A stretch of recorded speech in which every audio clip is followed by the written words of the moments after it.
البدع والأهواء، أهل البدع العقائدية وأهل البدع السياسية. نقول بيننا وبينكم السلف، بيننا وبينكم الكتب، كان فيقول البدع بيننا وبينكم. Bismillahirrahmanirrahim. Yang sana tak ada itu. Qala al-Imam al-Bukhari rahimahullah, al-babur rabi' wal ishrun babu alamatil munafiq. Bab yang ke-24 yaitu alamat orang munafik. Yang diinginkan oleh Imam Bukhari rahimahullah di sini adalah ingin menjelaskan bahwasanya di antara kemunafikan itu ada yang tidak sampai mengeluarkan pelakunya dari keislaman. Masih masuk dalam iman orangnya. Cuma ini nifak amali saja. Baik, maka dari itu beliau memasukkan ini dalam rangkaian bab-bab yang membahas masalah itu. Karakter-karakter iman dan yang menyebabkan kurangnya keimanan dan seterusnya. Kufur asghar sudah dibahas. Baik, maka sekarang beliau membahas masalah yaitu nifak asghar, yaitu nifak amali. Baik. Kita masuk kepada hadisnya. Qala rahimahullahu taala, al hadisus salis wassalasun haddatsana Sulaiman Abu Rabi', qala haddatsana Ismail ibnu Ja'far, qala haddatsana Nafi' ibnu Malik ibni Abi Amir Abu Suhail an abihi an Abi Hurairah. Berarti ini hadis Abi Hurairah radhiyallahu an. Anin Nabi sallallahu alaihi wasallam qala ayatul munafiqi salas. Dari Nabi Shallallahu Alaihi Wasallam yang bersabda, tanda orang munafik itu ada 3. Idza haddasa kadzab, apabila berbicara dia berdusta. Wa idza wa'ada akhlaf, apabila dia berjanji maka dia menyelisihi. Wa idza tumina khan, apabila dipercaya dia berkhianat. Tayyib. Hadis ini diriwayatkan oleh Imam Bukhari dari beberapa sanad, adapun yang di hadapan kita adalah dari guru beliau Sulaiman Abu Rabi'. Ini yang terkenal Abu Rabi' Az-Zahrani, Sulaiman ibnu Dawud Abu Rabi' Az-Zahrani Al-Ataki Al-Basri, tapi tinggal sampai wafat di Baghdad dan beliau siqah, imam besar. Qala haddatsana Ismail ibnu Ja'far. Ismail ibnu Ja'far beliau adalah Abu Ishaq, beliau siqah dan beliau juga Baghdadi Basri. Qala haddatsana Nafi' ibnu Malik ibni Abi Amir Abu Suhail, dan dia terkenal dengan Abu Sahal, enggak masalah ya, kadang ditasghir Abu Sahal Abu Suhail, dan dia adalah ahli qiraah di Madinah, siqah. An Abi, dari ayahnya berarti siapa ini? Malik bin Abi Amir. Beliau adalah kunyahnya adalah Abu Anas. Kenapa Abu Anas? Karena Malik ini punya anak yang lain selain Nafi', punya anak yang lebih besar yaitu Malik, yaitu Anas. Anas ini punya anak namanya Malik. Itulah Imam Malik. Makanya si ayah ini yaitu Malik bin Abi Amir Al-Madani, beliau ini adalah datuk dari Imam Malik bin Anas yang ma'ruf itu, dan beliau siqah. Dari Abi Hurairah radhiyallahu an, ma'ruf Abu Hurairah Abdurrahman bin Sakhr Ad-Dausi Al-Yamani Al-Madani, karena hijrah ke Madinah. Tayyib. Anin Nabi sallallahu alaihi wasallam qal ayatul munafiqi salas. Ayah artinya adalah alamat atau amarah, yaitu tanda-tanda. Ini menunjukkan segala sesuatu itu ada tandanya, ada alamatnya. Kebaikan ada alamat, keburukan juga ada alamat. Maka kita tak tahu isi hati orang, namun kita diwajibkan menilai sesuai dengan alamat yang dia tampilkan. Alamat orang munafik ada 3. Tayyib. Munafik ini dari nifak. Nifak itu secara ijma'nya para sahabat adalah ikhtilafus sirri wal alan. Perbezaan antara keadaan rahasia dan keadaan terang-terangan. Wadh-dhahiri wal batin. Perbezaan antara lahiriah dan batin dia. Tayyib.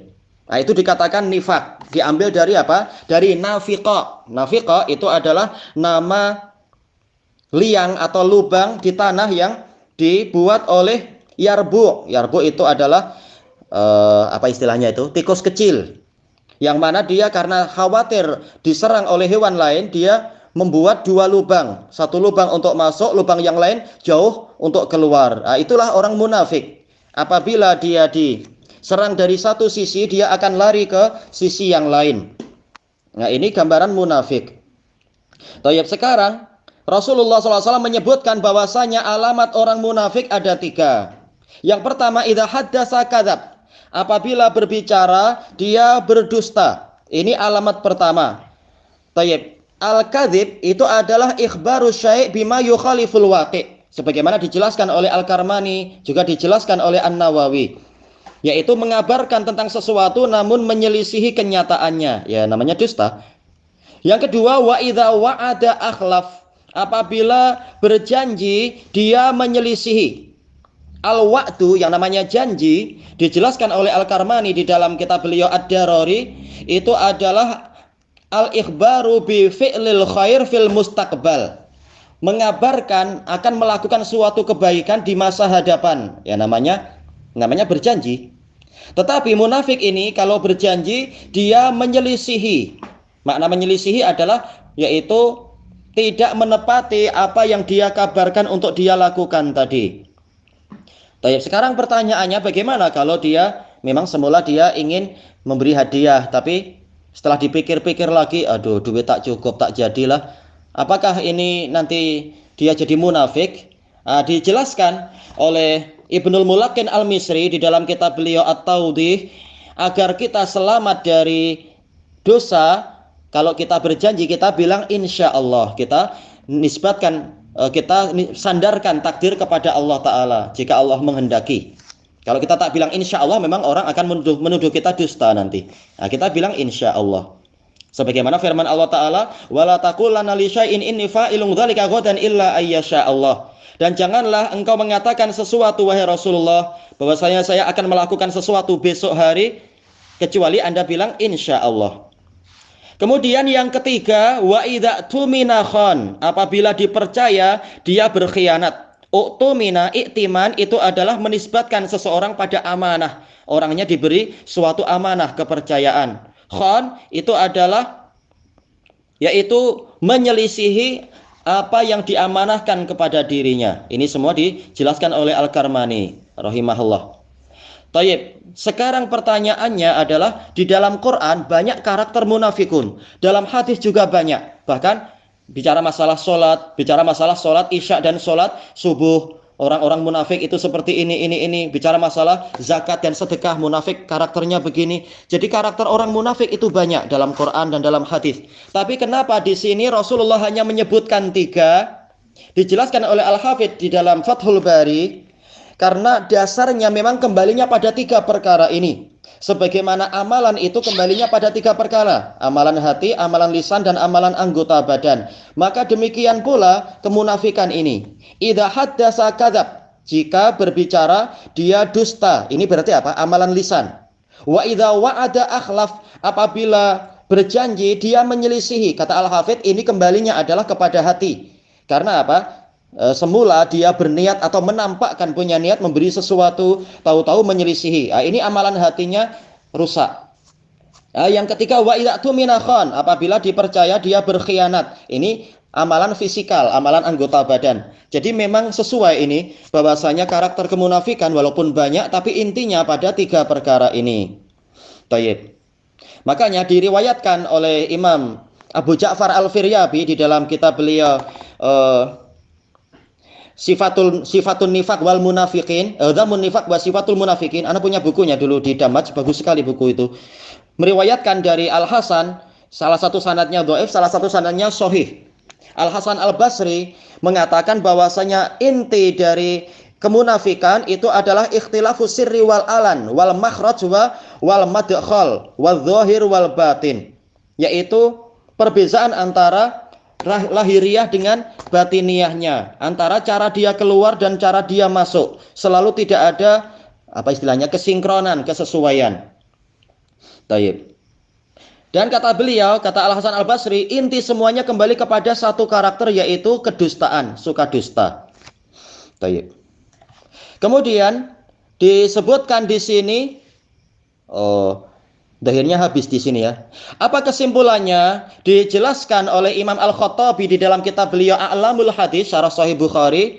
Intinya adalah Rasulullah Shallallahu Alaihi Wasallam ingin melarikan para umat beliau dari karakter yang buruk ini. Makanya dikatakan sebagai munafik. Walaupun jelas bukan munafik i'tiqadi, tetapi tatkala sifat itu sangat tercela dalam Al-Quran, bahkan Allah Ta'ala mengatakan innal munafiqina fid darkil asfali minan nar. Sesungguhnya orang-orang munafik berada di dalam lapisan paling bawah dari neraka.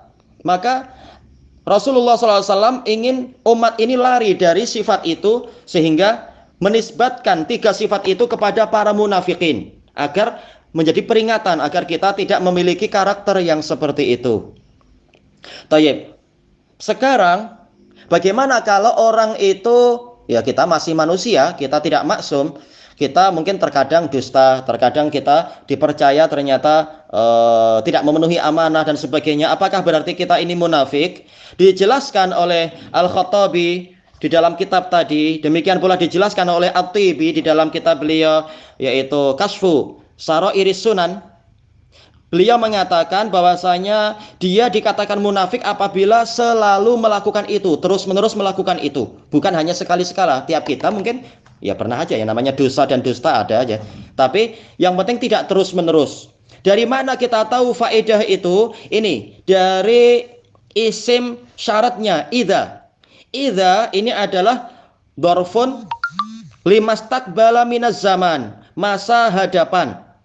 Yaitu maknanya adalah lilistimror, litikrar, wal wuku, wal hukuk, yaitu apa? Terus menerus dia melakukan itu dan pasti. Idza haddatsa kadzab, yaitu maknanya setiap kali. Setiap kali bicara selalu dusta. Setiap kali dipercaya selalu berkhianat. Setiap kali berjanji dia selalu menyelisihi. Setiap kali dipercaya dia berkhianat. Jadi lafadz idza di sini menunjukkan istimrar, memang selalu seperti itu. Sudah menjadi adat dia, tradisi dia, sebagaimana tradisi para munafikin. Dari sinilah kita tahu kalau orang itu hanya sekali-sekala berdusta, sekali-sekala berkhianat, walaupun itu dosa, namun tidak dikatakan dia munafik karena bukan menjadi tradisi dia. Tayyib. Insya Allah kita cukupkan sampai di sini hadis yang, walaupun anak pengennya menghabiskan 2 hadis, tapi ringankan aja malam ini. Baik. Subhanakallahumma wa bihamdika la ilaha illa anta astaghfiruka wa atubu ilaik. Walhamdulillahirabbil alamin. Jazakumullahu khairan.